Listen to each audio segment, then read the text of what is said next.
صل وسلم دائما أبدا على حبيبك خير الخلق كلهم مولاي صل وسلم دائما أبدا على حبيبك خير الخلق كلهم محمد سيد الكونين والثقلين محمد سيد পৃথিবীর মধ্যে যতগুলো প্রাণী আছে তার মধ্যে অন্যতম সুশৃঙ্খল প্রাণী হচ্ছে মৌমাছি নাহল। রব্বুল আলামিন হয়তো এই কারণেই এই পরিষ্কার পরিচ্ছন্ন পানির নামে সূরা নাযিল করেছেন, সূরাতুন নাহল।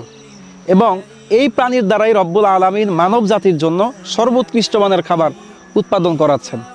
ফিহি শিফাউল লিন্নাস, যার মধ্যে আছে মানব জাতির জন্য শিফা।